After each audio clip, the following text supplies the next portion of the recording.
नमस्कार दोस्तों अगर आपको रॉयल चैलेंजर्स बेंगलोर और मुंबई इंडियंस के बीच खेला गया आईपीएल का 8वां और सबसे रोमांचक महामुकाबला पसंद आया हो तो आप इस वीडियो को एक लाइक जरूर करें। इस वीडियो का लाइक टारगेट 400 लाइक्स का है, तो दोस्तों इस वीडियो को आप दिल से लाइक जरूर करें। दोस्तों आईपीएल 2022 के 18वें और सबसे रोमांचक मुकाबले में आईपीएल इतिहास की दो बड़ी टीमें एक दूसरे से भिड़ी। इस बार फॉफ डू प्लेसिस के रॉयल चैलेंजर्स बेंगलुरु के सामने रोहित शर्मा की मुंबई इंडियंस की टीम खड़ी थी। इस रोंगटे खड़े कर देने वाले महामुकाबले में बेंगलुरु के कप्तान फॉफ डू प्लेसिस ने टॉस जीता और पहले गेंदबाजी का फैसला लिया और मुंबई की टीम को पहले बल्लेबाजी के लिए आमंत्रित किया। उसके बाद रनों की बारिश करने के इरादे से मुंबई के दो दिग्गज ओपनर बल्लेबाज मैदान में उतरे। ईशान किशन और मुंबई के कप्तान रोहित शर्मा के कंधों पर इस बड़े मुकाबले में अपनी टीम को एक विस्फोटक ओपनिंग शुरुआत देने की जिम्मेदारी थी और फिर मुंबई के इन दो दिग्गज ओपनर बल्लेबाजों ने शुरुआती ओवरों में ही धमाकेदार बल्लेबाजी करते हुए मुंबई की टीम के लिए एक मजबूत ओपनिंग साझेदारी बनाई। ईशान किशन और रोहित शर्मा की इस जोड़ी ने शुरुआत के ओवरों से ही बेंगलुरु के गेंदबाजों पर धावा बोल दिया। खास करके दोस्तों मुंबई के कप्तान रोहित शर्मा इस मुकाबले में गजब के फॉर्म में दिखाई दे रहे थे। ईशान किशन और रोहित शर्मा ने लगभग पारी के 6ठे ओवर तक बल्लेबाजी करी और अपनी टीम के लिए 50 रनों की साझेदारी भी बनाई, लेकिन फिर पारी का 7वां ओवर डालने आए हर्षल पटेल ने मुंबई की टीम को एक बड़ा झटका दिया। मुंबई के कप्तान रोहित शर्मा को हर्षल पटेल ने अपनी ही गेंद पर कैच आउट करके इस मुकाबले में बेंगलुरु की फिर से वापसी करा दी। रोहित शर्मा 15 गेंदों में 26 रन बनाकर आउट हो गए। इस बेहतरीन शुरुआत के बाद अब सभी को लग रहा था कि मुंबई की टीम आसानी से इस मुकाबले में 200 का आंकड़ा तो आराम से पार कर लेगी, लेकिन रोहित शर्मा का विकेट गिरने के बाद मुंबई की बल्लेबाजी मानो ताश के पत्तों की तरह बिखर गई।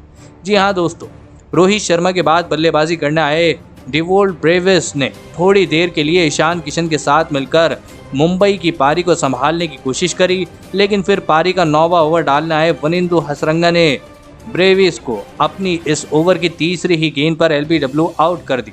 आपको बता दें कि डिवोल्ट ब्रेविस 11 गेंदों में 8 रन बनाकर आउट हो गए। लगातार दो बड़े झटकों के चलते अब मुंबई की टीम बेहतरीन शुरुआत के बाद भी दबाव में चली गई थी।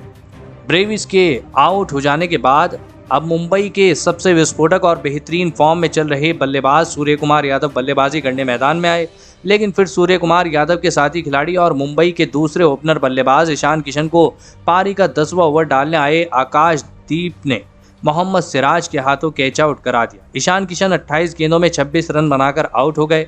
आपको बता दें कि ईशान किशन जैसा बड़ा विकेट गिरने के बाद बल्लेबाजी करने तिलक वर्मा मैदान में आए, लेकिन तिलक वर्मा भी ज़्यादा देर तक मैदान में नहीं टिक पाए और उन्हें इसी 10वें ओवर की 5वीं गेंद पर मैक्सवेल ने रन आउट कर दिया। तिलक वर्मा बिना खाता खोले ही आउट हो गए।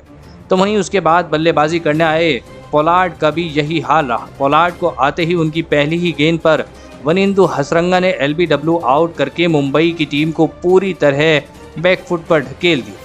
कायरन पोलार्ड तो अपना खाता खोले बिना ही आउट हो गए। एक छोर पर बल्लेबाजी कर रहे सूर्य कुमार यादव अपने साथियों की विकेट एक के बाद एक गिरते हुए बस देख रहे थे।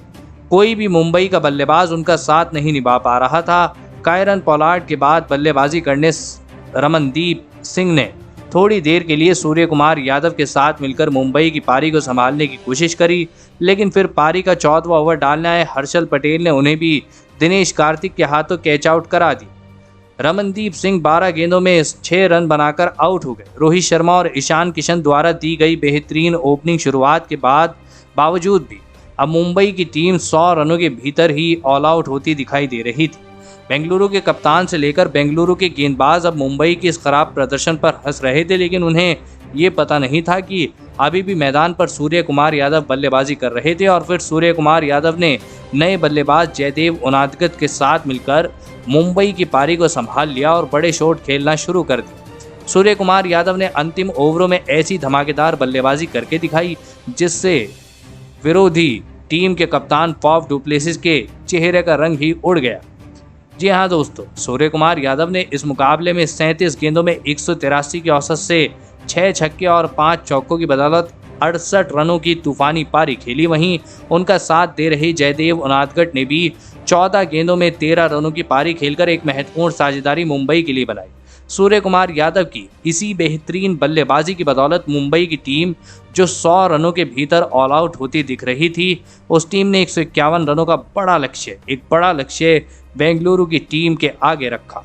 उसके बाद मुंबई से मिले 152 रनों के विशाल लक्ष्य का पीछा करने बेंगलुरु के 2 दिग्गज ओपनर बल्लेबाज मैदान में उतरे। बेंगलुरु के कप्तान फॉफ डु प्लेसिस और अनुज रावत के कंधों पर इस महामुकाबले में बेंगलुरु की टीम को एक बड़ी ओपनिंग शुरुआत देने की जिम्मेदारी थी और इन दोनों ने अपनी जिम्मेदारियों को बाखूबी निभाते हुए बेंगलुरु की टीम के लिए एक मजबूत ओपनिंग साझेदारी बनाई। कप्तान फॉफ डु प्लेसिस और अनुज रावत की इस जोड़ी ने मैदान में आते ही मुंबई की गेंदबाजों पर रन बनाना शुरू कर दिया। फॉफ डु प्लेसिस और अनुज रावत की इस जोड़ी ने लगभग पारी के 8वें ओवर तक बल्लेबाजी करी और अपनी टीम के लिए 50 रनों की बेहतरीन ओपनिंग साझेदारी भी बनाई, लेकिन फिर पारी का 9वां ओवर डालने आए जयदेव उनादकट ने सेट हो चुके बेंगलुरु के कप्तान फॉफ डु प्लेसिस को सूर्य कुमार यादव के हाथों कैच आउट करा दिया। फॉफ डु प्लेसिस 24 गेंदों में 16 रन बनाकर आउट हो गए। आपको बता दें कि फॉफ डु प्लेसिस का विकेट गिरने के बाद अब कहीं ना कहीं मुंबई के गेंदबाजों को इस मुकाबले में वापसी करने का एक बड़ा मौका मिल चुका था, लेकिन कप्तान फॉफ डु प्लेसिस के आउट हो जाने के बाद बेंगलुरु के सबसे बड़े खिलाड़ी यानी विराट कोहली बल्लेबाजी करने मैदान में उतरे। विराट कोहली ने सेट हो चुके अनुज रावत के साथ मिलकर फिर से बेंगलुरु की पारी को संभाल लिया और एक महत्वपूर्ण साझेदारी बनाना शुरू कर दी। एक बार आंखें सेट हो जाने के बाद विराट कोहली ने अनुज रावत के साथ मिलकर मुंबई की गेंदबाजों पर चौके छक्के लगाना शुरू कर दिए। इसी बीच अनुज रावत ने अपना अर्धशतक भी पूरा कर लिया।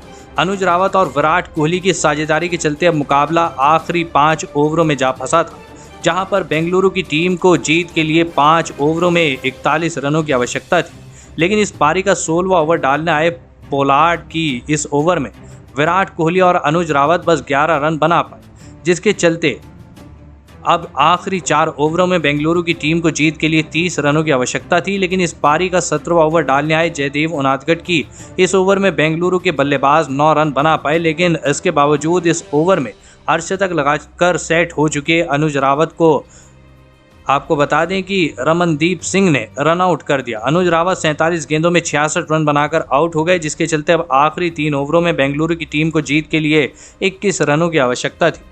अनुज रावत के आउट हो जाने के बाद अब विराट कोहली का साथ निभाने दिनेश कार्तिक मैदान में आए।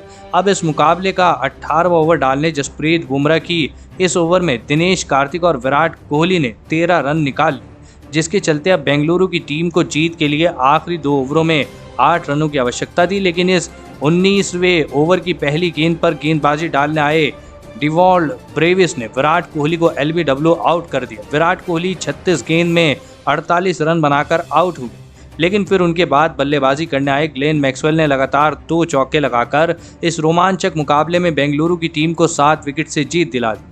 दोस्तों, इस रोमांचक मुकाबले में बेंगलुरु की टीम ने बेहतरीन प्रदर्शन करके दिखाया है, लेकिन दोस्तों जिस तरह की बल्लेबाजी बहुत दिनों बाद विराट कोहली से देखने को मिली है, उसने सभी भारतीयों का दिल जीत लिया है।